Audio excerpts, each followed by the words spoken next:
A vast and prosperous kingdom was ruled by a just and dignified king. His queen was extremely kind-hearted, wise, and extraordinarily beautiful. Together, they had a daughter named Alara. Alara was a remarkably beautiful princess. Her long, silky hair, sparkling eyes, and charming smile captured the hearts of everyone who saw her. Because of her gentle voice and compassionate nature, the people of the kingdom loved her deeply, and the sound of her laughter echoed through every corner of the palace. But when Alara turned 18, tragedy struck. Her mother suddenly fell seriously ill. The king summoned every healer and physician in the land, and prayers were offered day and night. Yet fate had written something else. The queen passed away, and for the first time the palace fell into a deep and painful silence. Princess Alara lost the loving embrace of her mother. The brightness in her eyes faded, yet the dignity and grace on her face remained, just as a true heir to the throne should carry. As time passed, the king, upon the advice of his royal advisors, decided to marry again. The new queen was very beautiful, intelligent, and sweet-spoken. She had a daughter named Syra. Syra was about the same age as Alara, but deep in her heart burned a strong jealousy. The mother and daughter were both very cunning, and slowly they began increasing their influence over every part of the palace.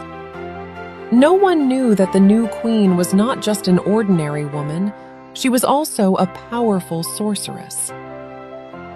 A few months later, the king announced that Princess Alara was engaged to Prince George, the prince of a neighboring kingdom. The king and George's father were very close friends, which meant that George and Alara had already known each other for years. Over time, they had grown fond of one another, and their hearts were filled with genuine love. The engagement of Prince George and Princess Alara was celebrated with great joy and grandeur throughout the kingdom. However, this happiness was unbearable for the step-queen and her daughter Syra. The stepmother felt that Alara was being given far more importance than her own daughter. In her heart, she desired that Syra should become the only heir of the kingdom, and the future bride of Prince George as well. One night, when the entire palace was fast asleep, the step-queen quietly went to her secret chamber. There, she began chanting ancient spells. She let a few drops of blood fall onto the bud of a rare red rose and placed it under the pale moonlight. By morning, the rose had transformed into something extraordinarily beautiful. Its petals were deep red like velvet, and its fragrance was so enchanting it could make anyone lose their senses. It was a magical flower. Whoever smelled it would instantly transform into a crow. The next morning, as part of the wicked plan, the rose was secretly delivered to Princess Alara's chamber, as if it were a gift from Prince George. The moment Alara smelled its fragrance, a sharp scream echoed through the air. Within seconds, she turned into a black crow. I can feel the change! The wings of darkness are mine! The window flew open, and helplessly she flew out into the sky. The stepmother and Syra watched everything from a hidden corner, smiling with cruel satisfaction at the success of their scheme. Soon after, the step-queen hurried to the king and told him that Princess Alara was nowhere to be found. The king immediately ordered a search throughout the palace and across the kingdom, but there was no sign of her anywhere. His heart broke with grief. News of the princess's disappearance spread throughout the entire kingdom, and Prince George too became deeply saddened and restless. Time passed. Meanwhile, Syra began trying to take the place of the missing princess. Slowly and carefully, the step-queen started convincing the king that the kingdom needed stability.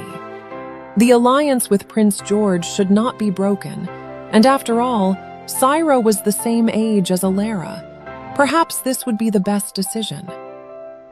The king finally agreed, though the pain of losing his daughter still burned inside his heart like glowing embers.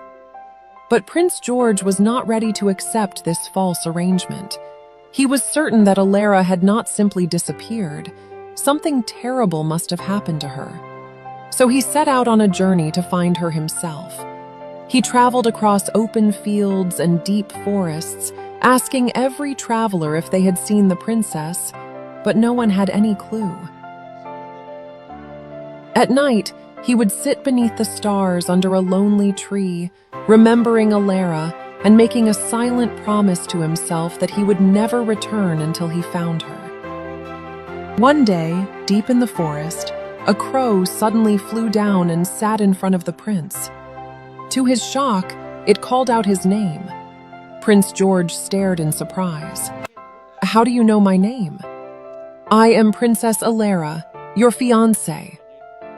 The Crow Princess spoke with a voice filled with pain and hope.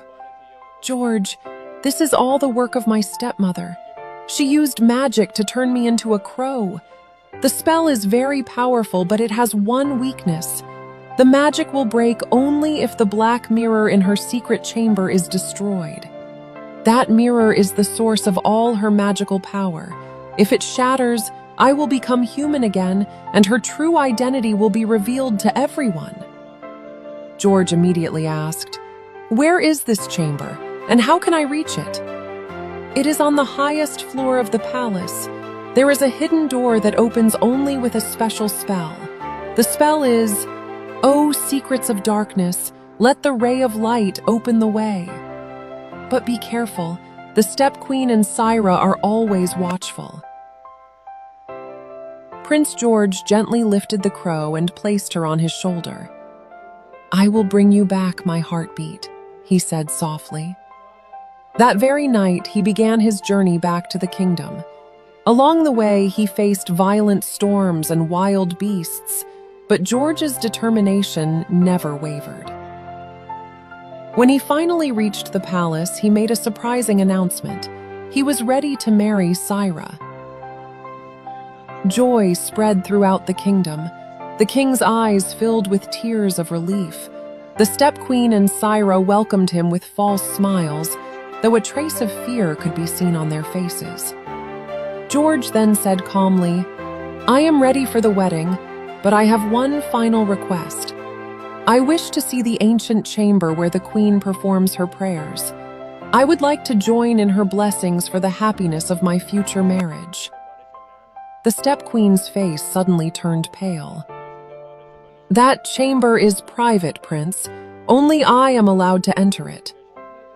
George replied in a gentle yet firm tone, "If you truly care for me and for this marriage, then please grant this small wish. Otherwise, I may believe there is something you are hiding." The king also insisted. At last, the Step Queen had no choice but to agree.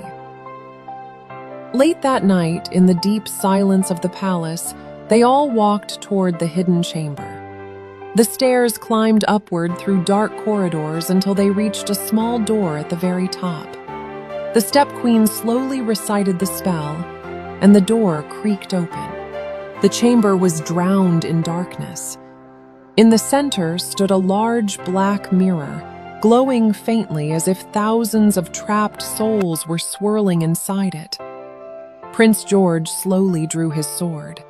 The stepmother screamed, "No, don't do it!" But it was already too late. With all his strength, George struck the mirror. It shattered into thousands of pieces. A thunderous crash echoed through the chamber. A wave of bright light burst outward, and a powerful gust of wind swept through the room. The crow began spinning in the air, and within moments it transformed back into Princess Alara. Her beautiful face, long flowing hair, and shining eyes just as before. She gently landed on the ground and ran straight toward George. The two embraced each other tightly. At that very moment, the Step Queen's appearance began to change. Her beauty vanished, her skin wrinkled, Her hair turned white and wild, and her face twisted into that of an old and terrifying witch. Syria screamed as well. Her own appearance became distorted and frightening. The king trembled with anger. "You did this? You turned my daughter into a crow?" The stepmother, now revealed as a witch, fell to her knees and pleaded, "Forgive me! It was jealousy!" But the king's decision was firm. A royal court was assembled. All the nobles, advisors, and citizens gathered. The evidence was undeniable. The king finally declared, "You and your daughter are a danger to this kingdom. You are banished from this land and will be imprisoned on a distant, barren island. There you will spend the rest of your lives working hard, tending fields, carrying water. No magic, no tricks, only labor and repentance." Both of them were chained and taken onto a ship. As the ship sailed away, that lonely island became the place where they would spend the rest of their lives. Meanwhile, joy returned to the palace. Princess Alara and Prince George were married in a grand celebration. Flowers rained from balconies, music and dancing filled the air, and fireworks lit up the night sky. The king embraced his daughter with tears in his eyes and said, "My daughter, you have returned. Now this palace will shine with light once again." Princess Alara and Prince George later ruled the kingdom together. They created new laws to help their people, cared for the poor, and became an example of kindness and justice. Their story was told for generations, a tale of love, loyalty, and the triumph of good over evil. And so the kingdom lived in peace and prosperity, as long as the sun continued to rise and the moon continued to shine.